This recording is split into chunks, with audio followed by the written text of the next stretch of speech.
Good afternoon, everybody, and welcome to today's session, Perfecting Your Tweet Pitch. It is great to see so many of you. There are absolutely loads of faces. I can't even see all of you. It's wonderful. Thank you so much for joining us, and I hope you're all well today. My name is Gemma, and I'm from the XpoNorth digital team. XpoNorth Digital is Highlands and Islands Enterprises mechanism for specialist digital support for the creative and heritage economies across the Highlands and Islands region, and the project is delivered by Ironworks Venue. This workshop is part of HIE's Northern Innovation Hub, designed to build on and accelerate business innovation. It is funded through the Inverness and Highlands City Region deal, a joint initiative supported by £315 million of investment from the UK and Scottish governments, Highland Council, HIE and UHI. I am now going to pass over to Peter Urpeth from the XpoNorth digital team. Thanks so much, Gemma. And yes, just to echo that, welcome everyone. Great to see so many faces and to be back. It hardly seems a year since we were last here, and close to the annual TweetPitch itself. I'd like to start today by first of all introducing who's with us. Very glad to say we've got Caro Clarke back with us, literary agent, Portobello Literary, and chair of the Association of Scottish Literary Agents, who are our partners in these in the TweetPitch endeavour. We also have Robbie Guillory of the Underline Literary Agency, and Jenny Brown, literary agent and founder of the eponymous Jenny Brown Associates, and so much more else as well. In the second part of today, we're going to go into detail of the work of our agents and what the year's been like for them and the things they're kind of looking for, what's hot and what's not in the publishing space and so on. I thought I'd start this session though by really just digging deep into the process of the TweetPitch itself. So we'll get right into the kind of nuts and bolts of this. What is it? How do you take part? What are the do's and don'ts of participation, and how do you make a pitch that attracts attention and represents your work to its very best? I'll just say, I mean, this is perhaps one of the most accessible pitch projects in existence. All you need is an formerly Twitter account, and unpublished work that you want to put before the nation's literary agents and publishers. You have 280 characters maximum to do that, but that has to include the hashtag XpoNorth. So XpoNorth is part of the 280 characters. There has been one change in this space since we did all this last year, which is Elon Musk's invention of the blue tick, which increases the number of characters that verified accounts can use.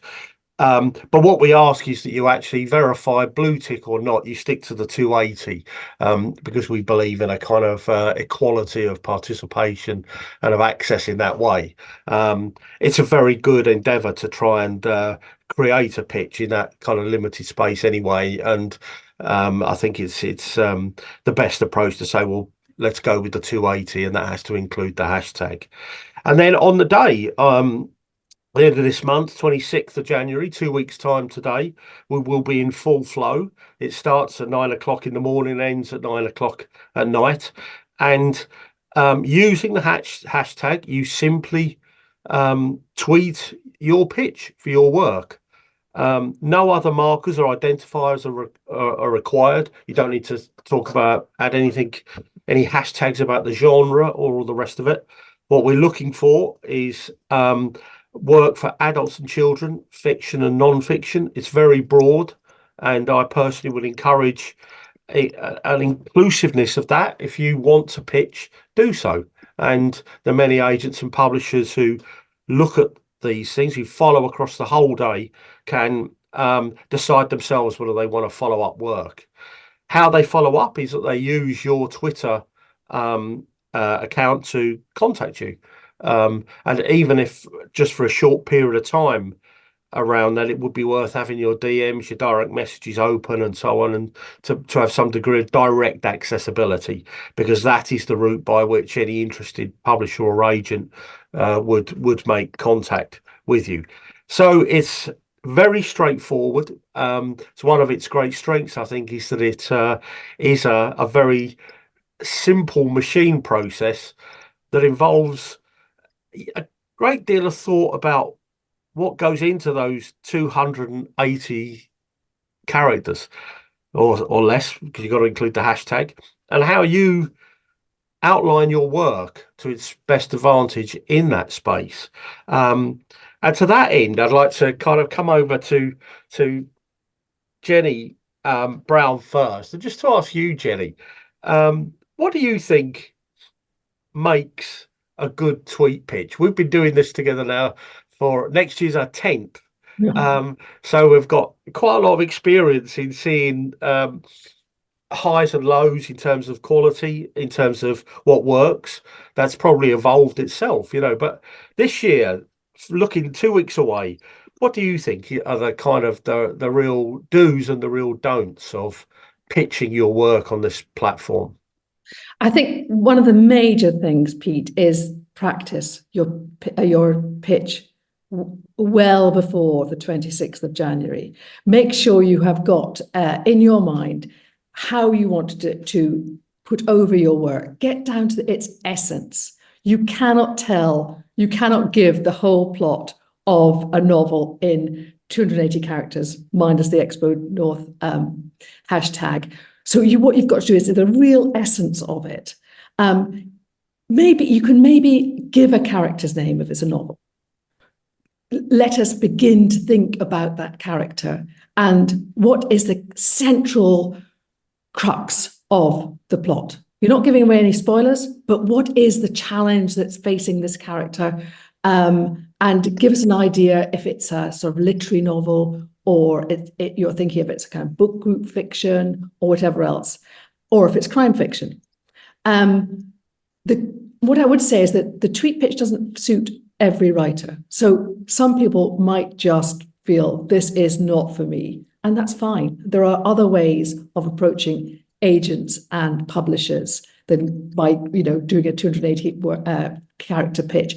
But for many, if you can just crystallize your thinking. I'm going to give an example. A few years ago, a debut writer, when it was only 140 characters, pitched this, and it just said, "This Golden Fleece, a very British history of wool, non-fiction." And I immediately thought, I don't know any other book like that.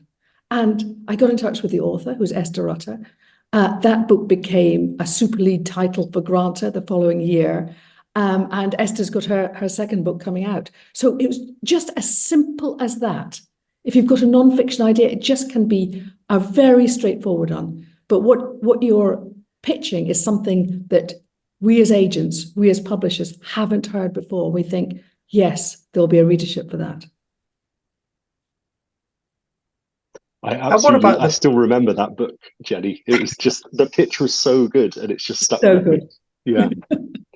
And what about the don'ts, Jenny? Are there any real standout no-nos in this process?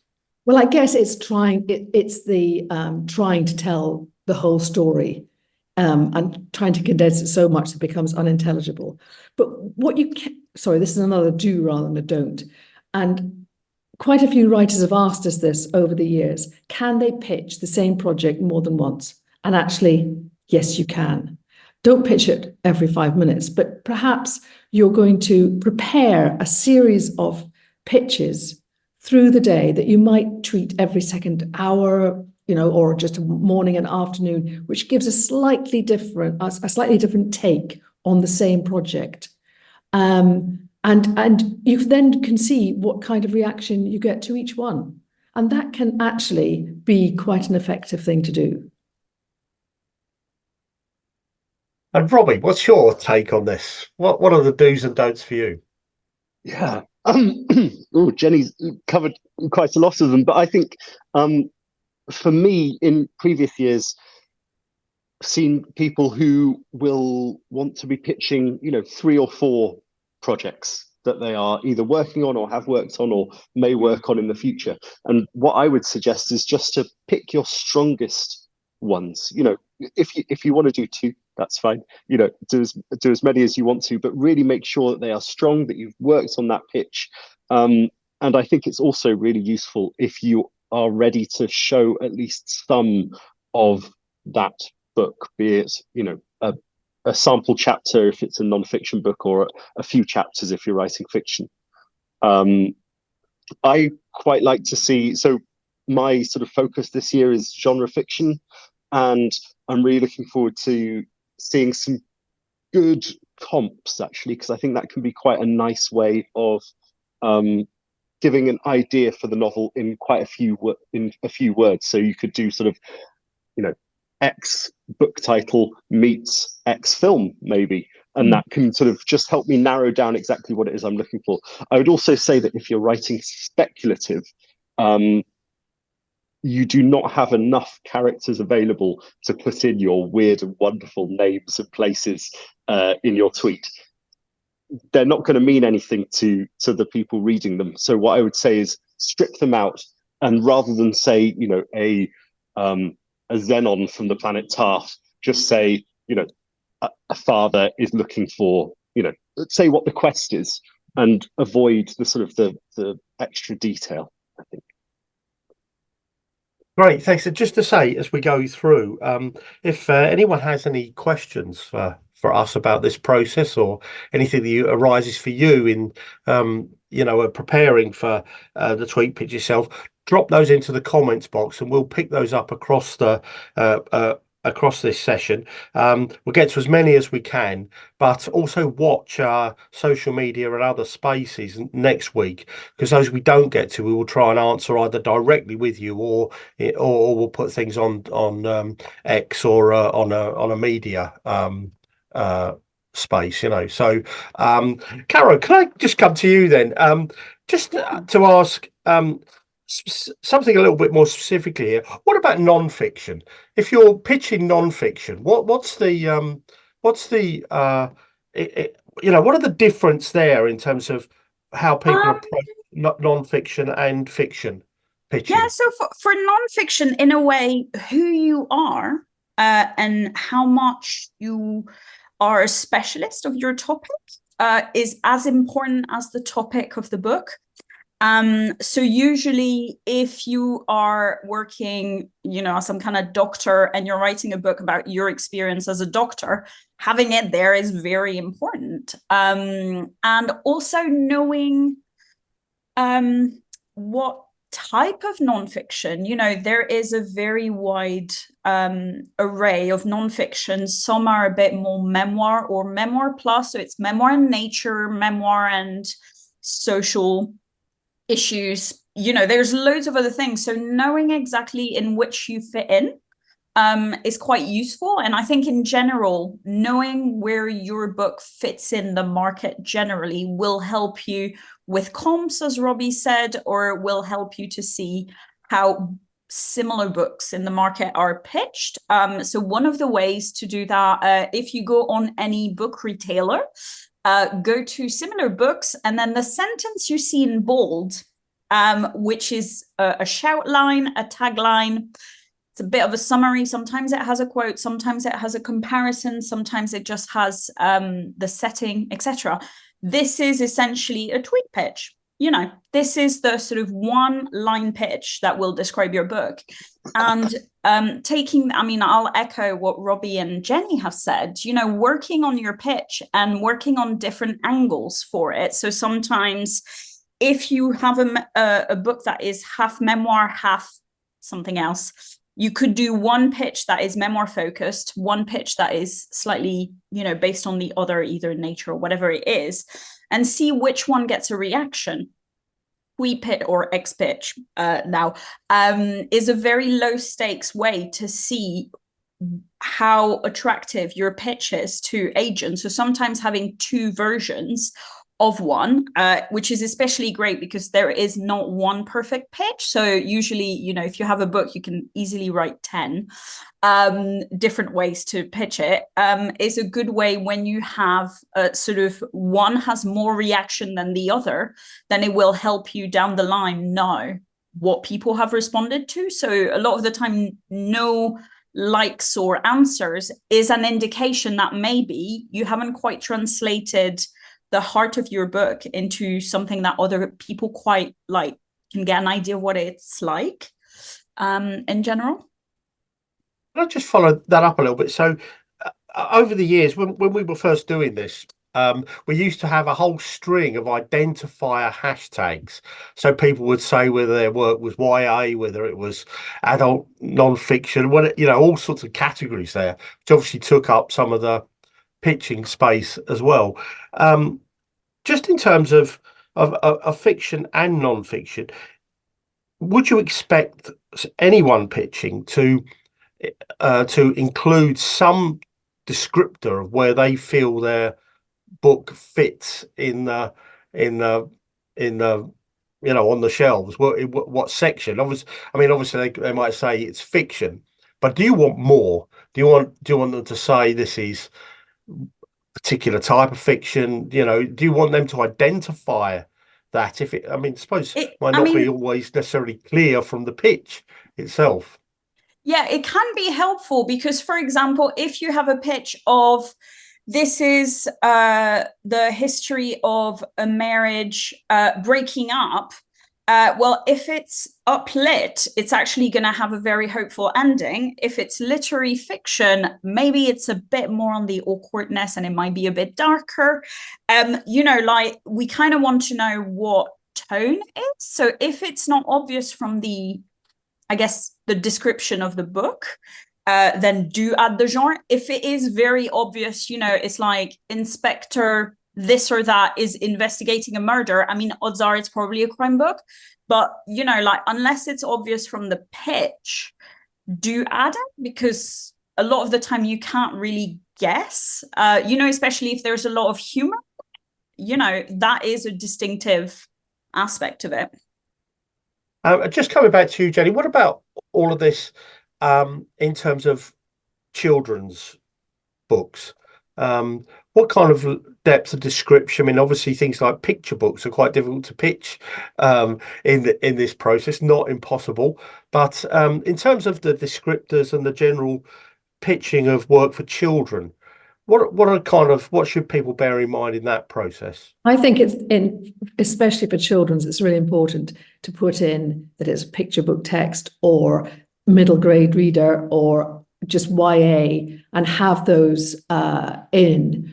I would say don't put them as hashtags, but just put them in. The reason Pete, just to explain why we went away from having the hashtags, is that rather wonderfully, XpoNorth as a hashtag has trended each time we've done the tweet pitch, right up there. I can't remember, we were between Beyonce and somebody else last year, weren't we? Right up in the top 3 or top 4 tweets of the day. So, and of course, if you use a whole lot of different hashtags in your tweet, it takes away from that. But those children's publishers, those children's agents who are looking at, will really thank you if you just say YA, picture book, whatever. If you're an illustrator, use that as part of your 280 characters. Yeah, I mean, in terms of the tweet pitch trending, it's always a great thing to see. And generally by the afternoon, we have seen off the morning news round, and we get a bit of a clear run, and we've been in the top spot in recent years, which is quite an extraordinary thing to see. And I think there's sort of 2 positives in that. You know, this is, apart from the real hard-nosed opportunity this offers to writers and indeed to agents and publishers, you know, it's a very mutual process in that regard. I do think of this as an incredible energizer and celebration of Scottish writing and publishing every year. And I'd encourage anyone who's pitching or not, who's got an interest in these things, who wants to learn from other people's pitches, maybe thinking about next year, to join in, like things, share things. Let the world know what you see that you like. Just because you're not an agent or a publisher doesn't stop you giving a thumbs up to anything you see you like, and do look and see how people are themselves participating in this. And it's an incredible learning curve, incredibly inventive.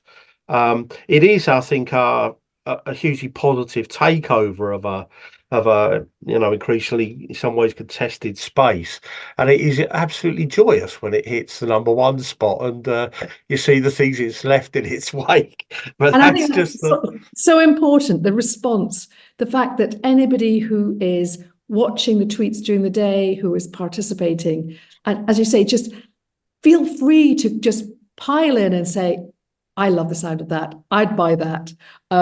Let me know when that comes out. And it just adds to the whole, well, the joyous and collaborative tone of the day. Really important.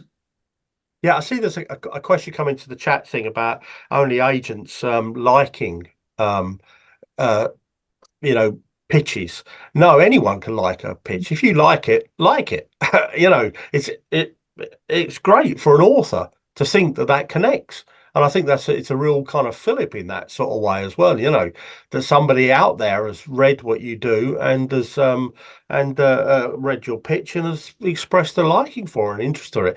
Obviously, it's up to publishers and agents to do the follow-up when they contact the author of a pitch that they like, and they might want to take that conversation further.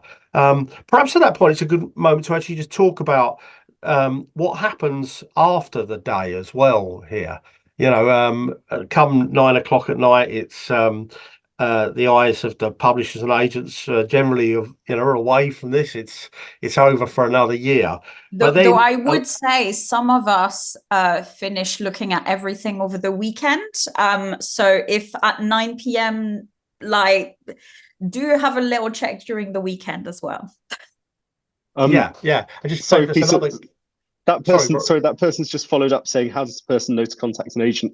I think going by previous years, generally an agent or a publisher will comment on your tweet to say, I love this, would like to see a bit more of it, and sort of give you a way to get in contact.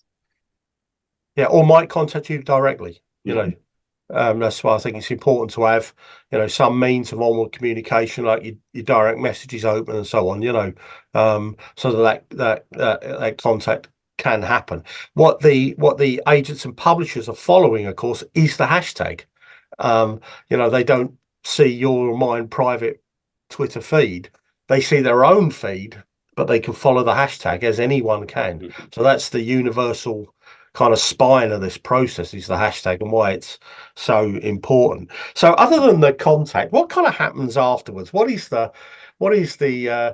practical and mind process of an agent or a publisher in this? What do you see? What do you do when you see something that you like? What happens next? I'll go. If I've seen a tweet if I've seen a tweet pitch that I really like the look of, then I generally will comment on it and I'll say, hey, this sounds great, get in touch. Now, hoping above all hopes that the project will be finished and ready and I can actually have a look and read some of it, because I'm free now, but the calendar gets very busy as we head towards summer. But yeah, then it becomes a conversation of, how much is written, what stage is it at, and is it actually, does the pitch follow through into the reading of the book?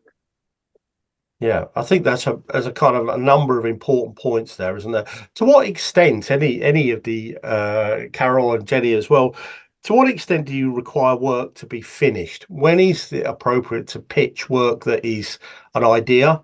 When is it appropriate to pitch work that is fully finished, or it's only 3 chapters in? What's our kind of take on that? Caro, do you want to say? Well, I mean, no, you go. Yeah. Well, for instance, that pitch I just told you about, this Golden Fleece, actually, it was an idea. And on the whole, I would be advising anybody going in for the TweetPitch to have work that is quite well formed, quite not, it doesn't have to be finished, but it'd be helpful if it's substantially finished before we see it, before you're pitching it. But there can be occasions, I think, for non-fiction in particular, when it might just be a genius idea, and then, you know, I might work with the writer to get that into a proposal state and with some sample chapters.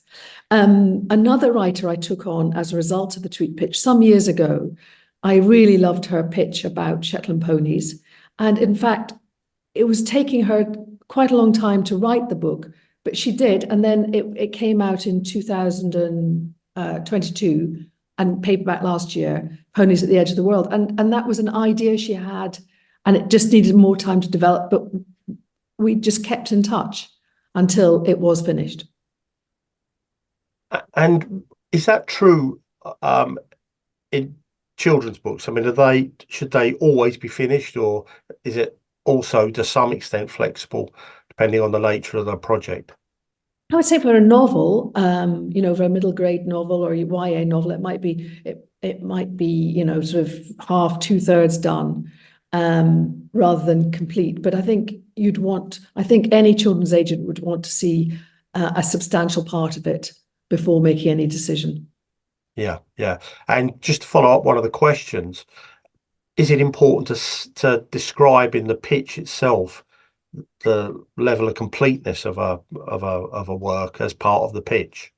No, because you're missing out letters that you can't afford to. So no, you don't need to. It's probably, you know, the next conversation you have with the agent. But yeah, I mean, essentially with nonfiction, sometimes you can get away with it just being an idea, especially if it's a more like unique topic, or you're genuinely like the only person who is writing about this topic specifically.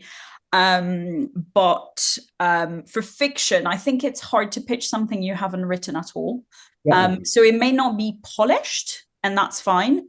But if you have not finished the novel, and if you haven't really reached halfway, I'm not sure how accurate your pitch will be, unless you've like plotted it all out. So yeah, slightly different rules. And it's the same for children's nonfiction. So they'll follow more the nonfiction side, whereas fiction, it is ideal to be close to the end, or to have at least one completed first draft. Yeah. Sorry, just in response to one other question there. There was a question right at the beginning about the relationship between the Twitch process and work that's already been self-published. So in most of the blurbs we put out for this process, we say it's for unpublished work. Now, does that mean unpublished by the traditional publishing world, or is it unpublished in any form? What are your views on that?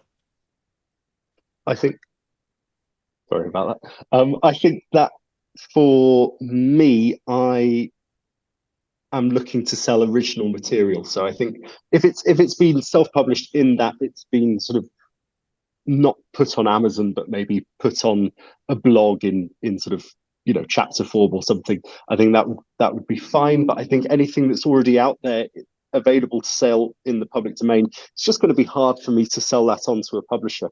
I know that's not everyone's view, so there'll probably be some dissenting voices there, but that's, yeah, for me, that's. Yeah, I'm with Robbie. Unpublished, especially if it's published as a whole, as a full-length novel with the title, etc. Yeah.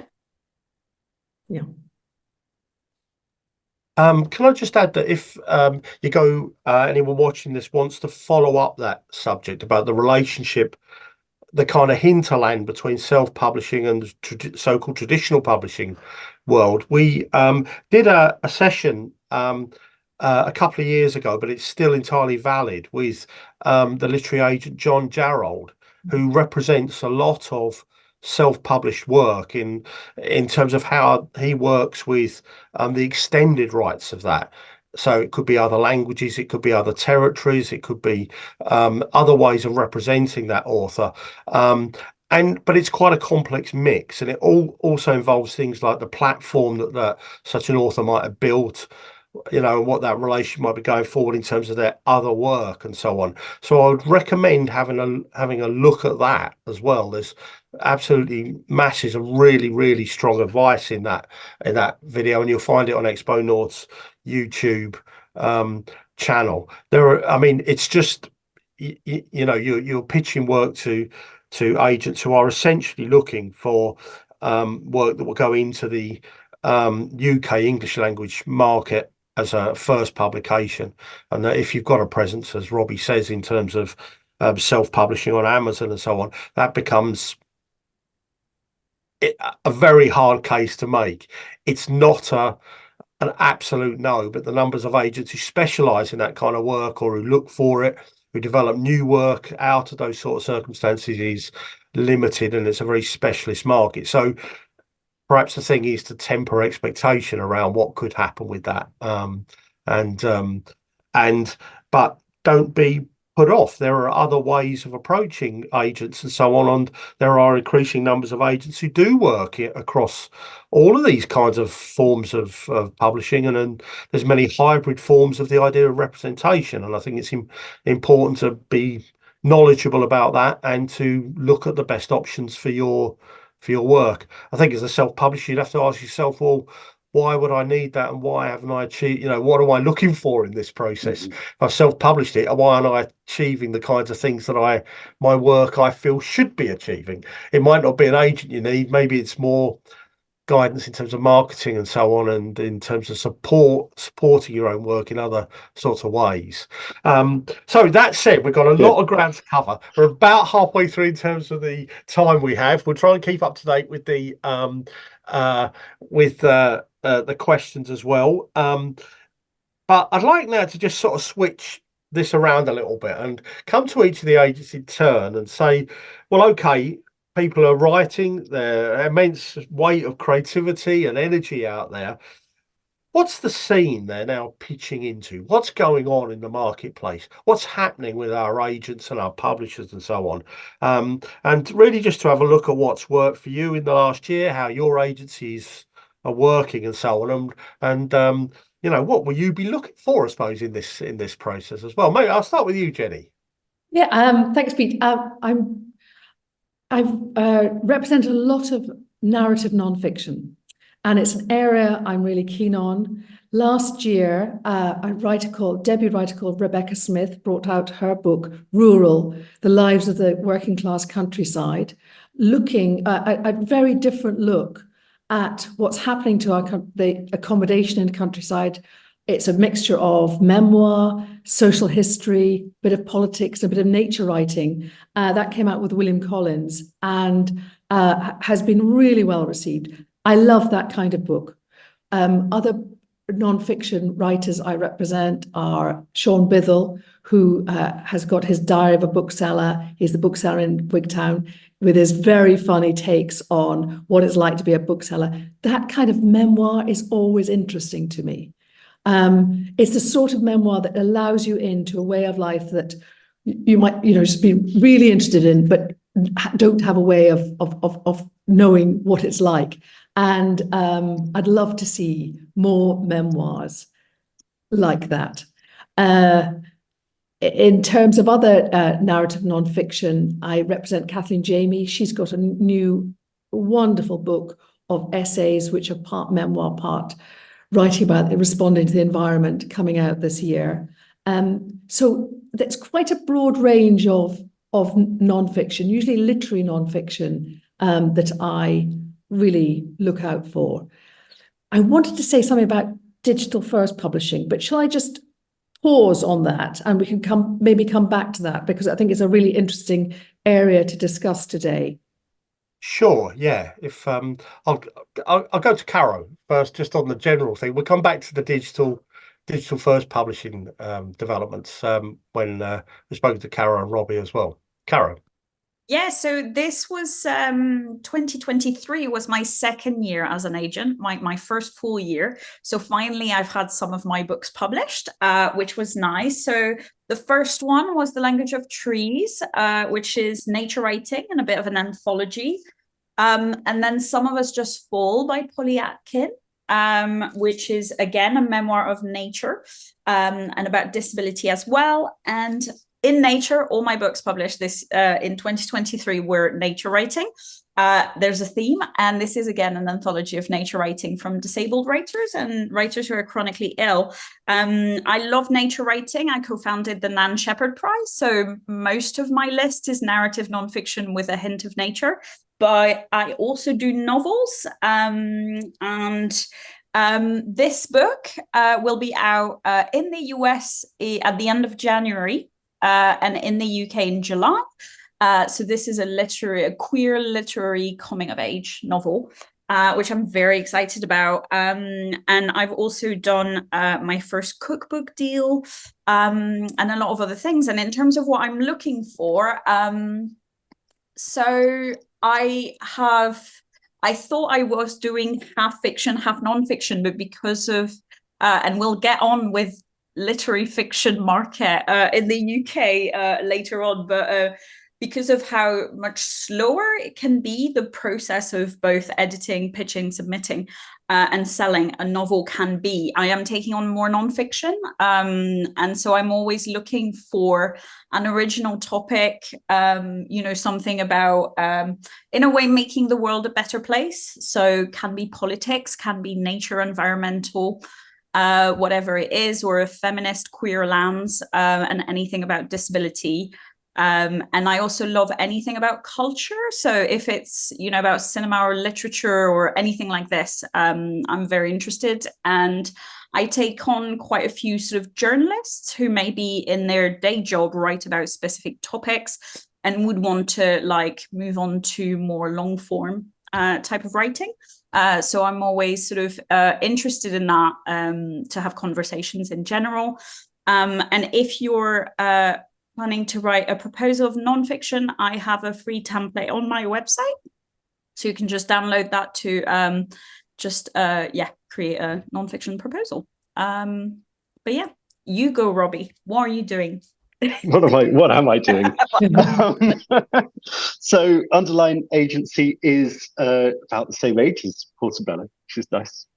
We've come up at the same time, and got some really exciting books coming out this year, mostly in the sort of science fiction fantasy area, though I've got a bit of historical fiction and some uplit as well coming out. But in January, I've got this novel here, The City of Stardust, which is a tale of scholars and secrets and a family curse, being published by Hodder. It's their lead debut for the year, which I'm just so excited about.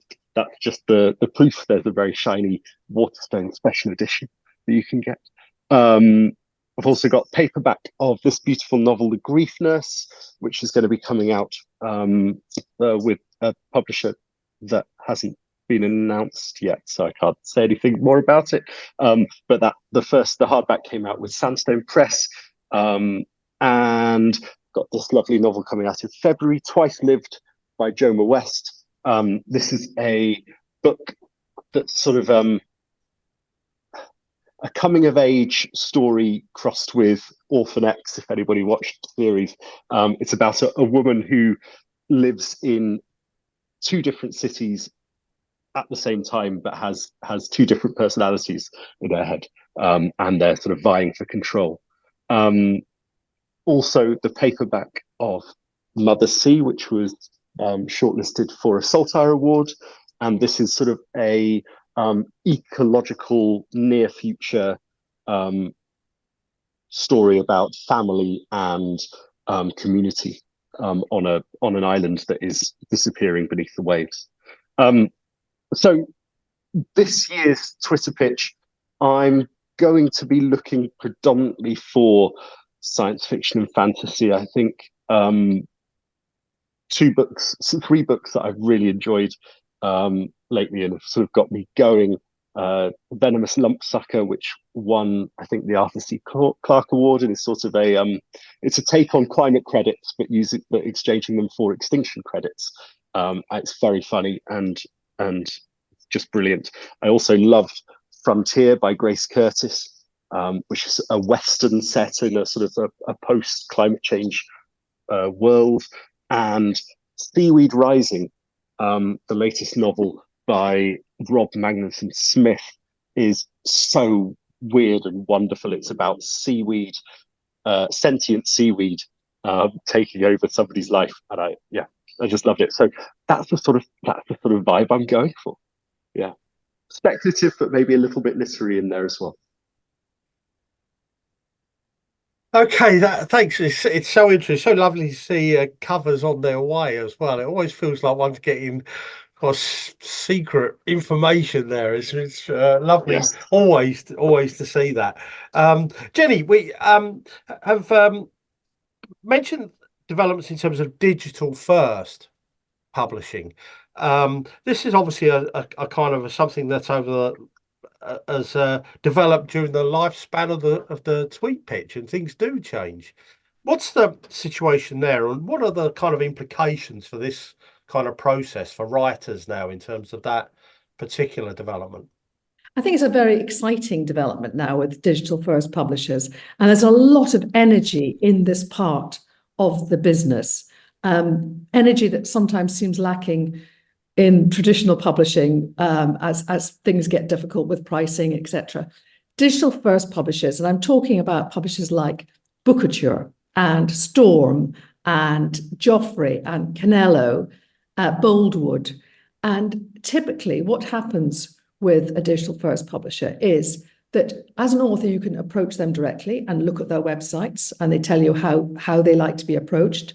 They do not pay in advance. It's a different model. But what they do is they've got terrific editors behind them, many of whom have come from traditional publishing and are now working in this digital first environment. And they will bring out your book as an ebook. They'll bring out the audio version. And most of them now are doing really good print-on-demand copies at the same time as they're bringing out the ebook and the audiobook. Now, these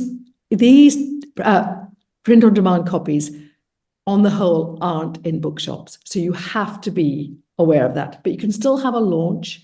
You can have a launch somewhere else, and some bookshops may stock them. But on the whole, it's going to be an online environment. But I've just brought with me a book that came out with Storm Publishing, and you can see how actually it looks great. This is a print on demand, and it's a novel called The Herbalist's Secret, historical novel set in 2 time frames. Brilliant house in the very north of Scotland with a mystery to be uncovered from the 1880s, which is then uncovered in the 1970s. Now, Storm brought out this debut author's book in October. And because they know how those algorithms work for Amazon and for the other online retailers, this book got up to number 50 on the Kindle bestsellers within 2 weeks of publication, which is brilliant. And of course, what they're doing is bringing it out cheaply. The typical price for a digital first book would probably be £1.99, and that might well drop to 99 pence when it's on a promotion. And then when it comes off promotion, it will go on a Kindle Unlimited page for which a writer gets paid per page that a reader reads it. And that's the model.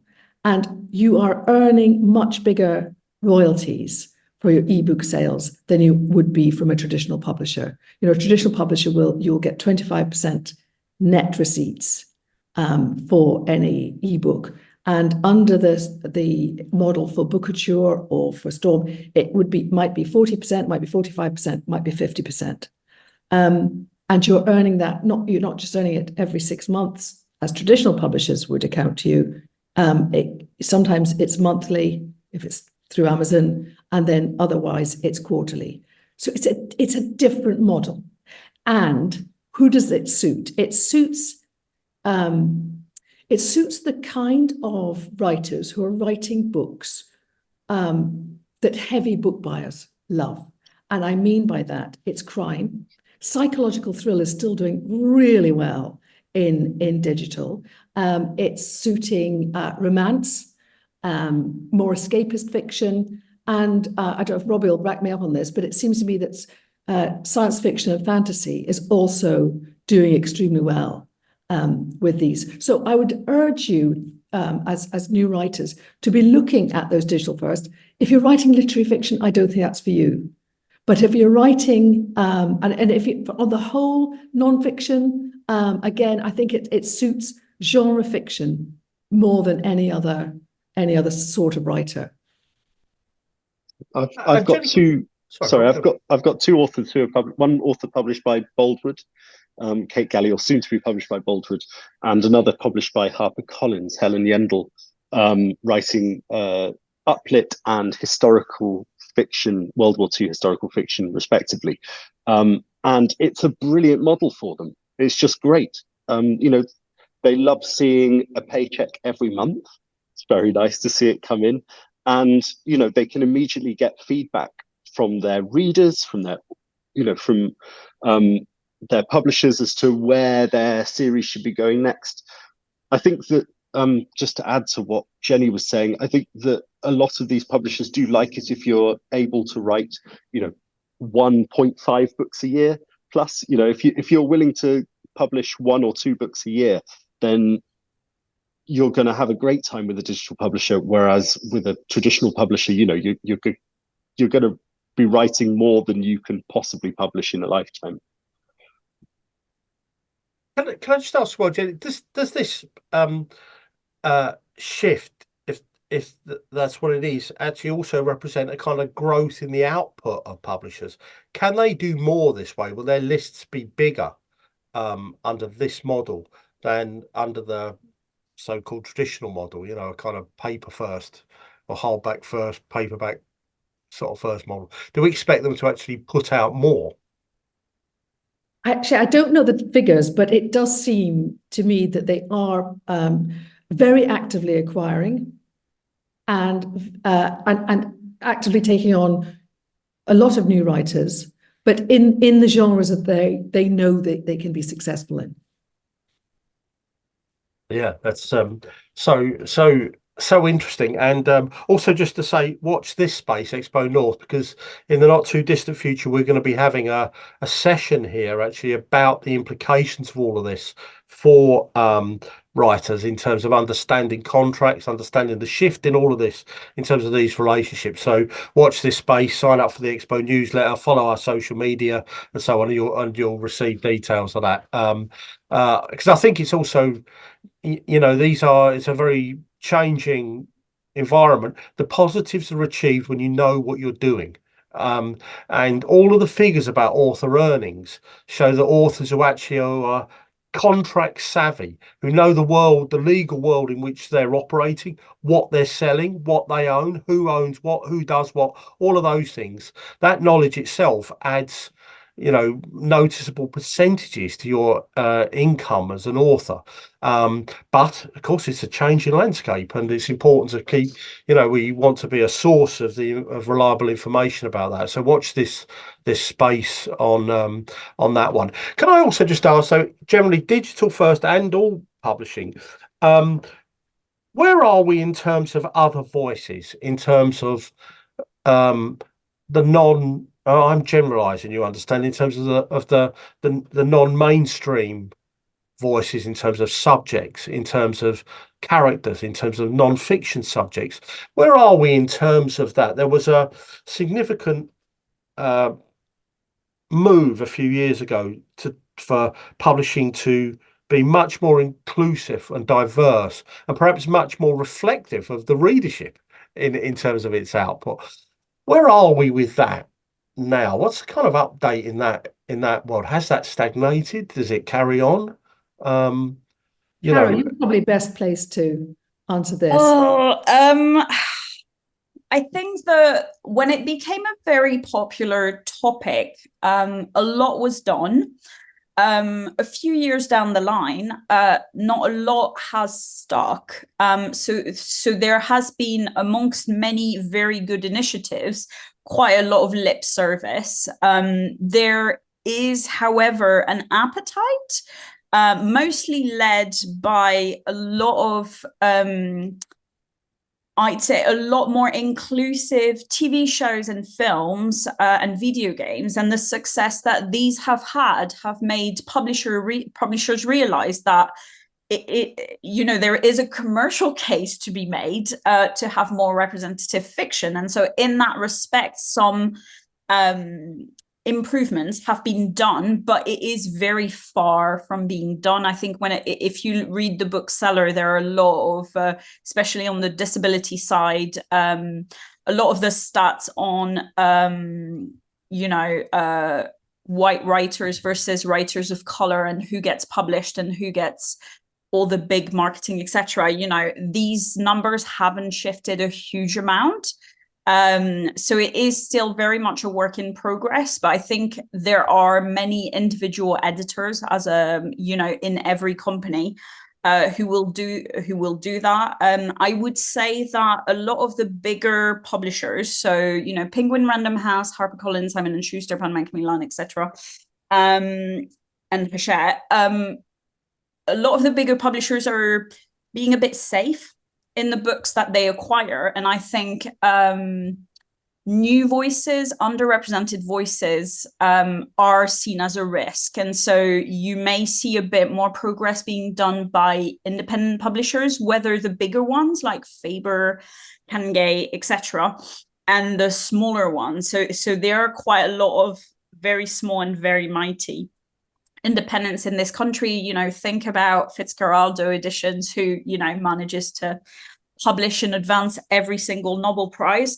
and a lot of these extra specialized small publishers who do that work. So it's not like a completely grim picture, but it is one of the things that I wanted to discuss was literary fiction as well, because we've all been finding debut novels on the literary fiction side to be really hard, and that publishers are being very safe. So anything that is not either sold already in the US, or that is not a sure thing, there is no such thing, but publishers do try, has been really difficult to sell. So I would say, if you write in these genres and you're getting a lot of no's, just hold on to these manuscripts until the next time we're popular again.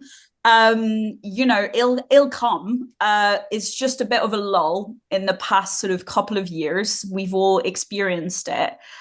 So don't be discouraged by getting no's. Most of the time, whether agents or publishers, it'll just be that it's just not the right time. It's not really about the book. It is just a difficult time. And the reason for this is that there is very little support for debut writers in the UK anymore. The only thing left is the Waterstones debut prize, and I believe that's just 4 books a year. And that's about it. So a lot of prizes and a lot of coverage of fiction in newspapers, etc. All of this has gone. So it's really difficult to take a gamble on a new voice and know for sure that it will sell, which is why publishers are being so cautious. So it's just a bit of a tough market for fiction in the UK when it's not genre and relies very much on prizes and the things you really can't predict or plan for. It's so interesting, and I always think every year when we sort of talk about these things or think about them, it always feels as though this is actually sort of, there's negatives involved in all the rest of it. But it's actually always been like this, and the snapshot creates a bit of a kind of a slow motion impression, really. I always look at the kind of positives, and personally, although of course things don't move as much as quick as anyone would want. And the other thing I'd say about this as well is one of the reasons why the TweetPitch got going in the first place, I think, and one of its undeniable strengths has been the fact that it is perhaps the most accessible Twitch process in existence, because anyone can participate. And despite the, any kind of feeling that there's a stagnation in looking out for these other new voices traditionally excluded, well, there certainly is an exclusion if you don't pitch and if people don't know. And I would actively encourage anyone who feels that their voice isn't present in the publishing world to use this as their platform and to have a go. A good story is a good story, and a good pitch is a good pitch. And that, I think, will override almost all of the other considerations. And I think it's really important that we use this platform to be as inclusive as we possibly can in that process, and to acknowledge that this is, the one pitch process in which the eyes of the agents and the publishers are on you, rather than you having to go and do your research and find the right agent or the right publisher, and you read their submissions panel and it says we're not taking this, we're not doing that, and all the rest of it. Well, I've never known an agent or publisher who turns down the opportunity of a damn good story. There's the exception is always the rule. And the other thing to say is, well, there was a question earlier about, how many publishers and agents participate. Well, dozens do.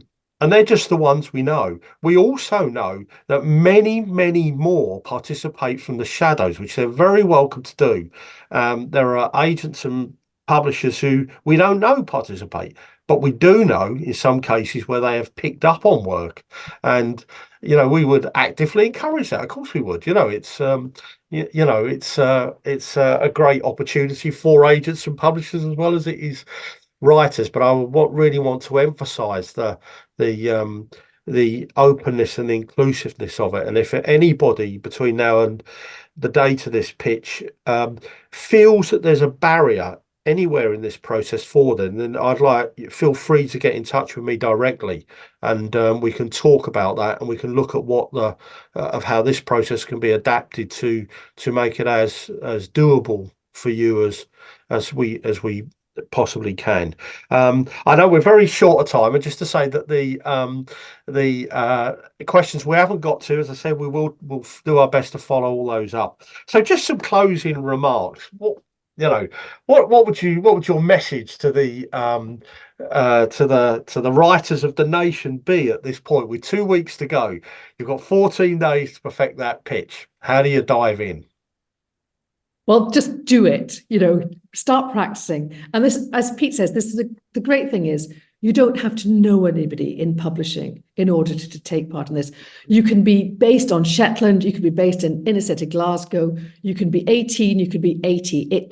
We don't mind. We just want to hear your brilliant pitch. That's all, we would say there is to it.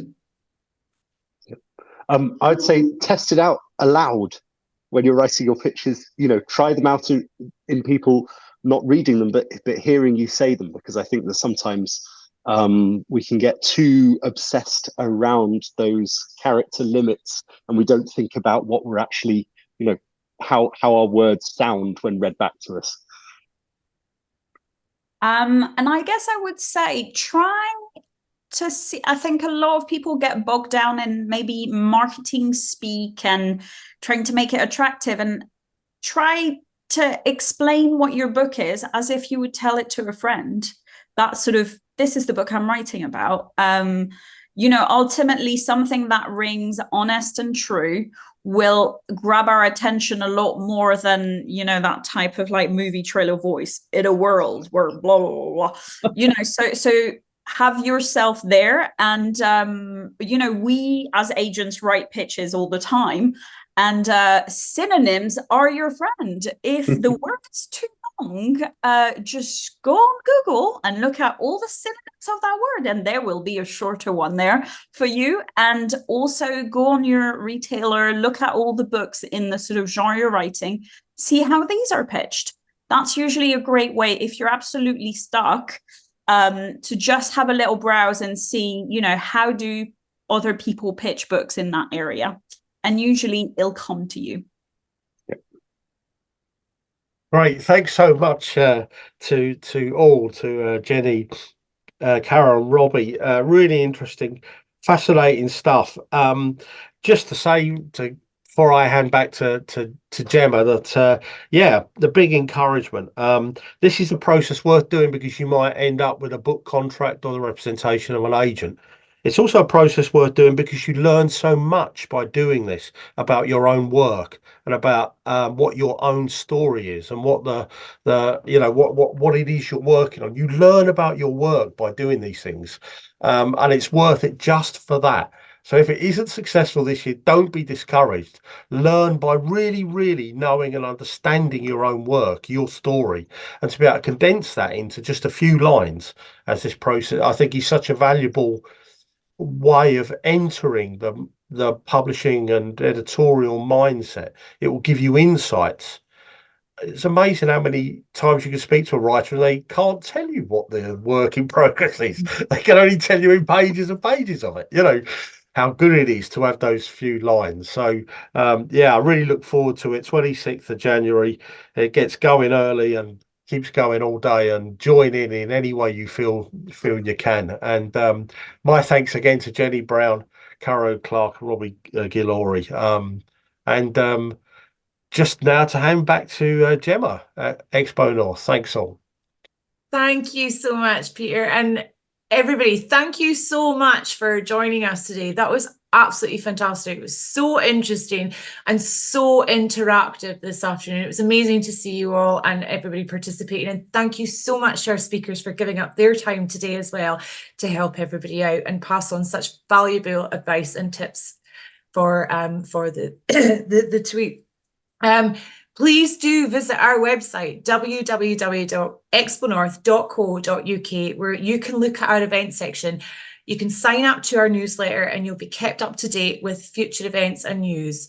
Also on that website, we have our video archive where you'll find lots of extremely interesting content, as well as our inquiry form for specialist sector support. So, you know, if anybody would ever like to get in touch with us, please do complete one of that forms. We'd love to hear from you, and we would love to be able to help you in any way that we can.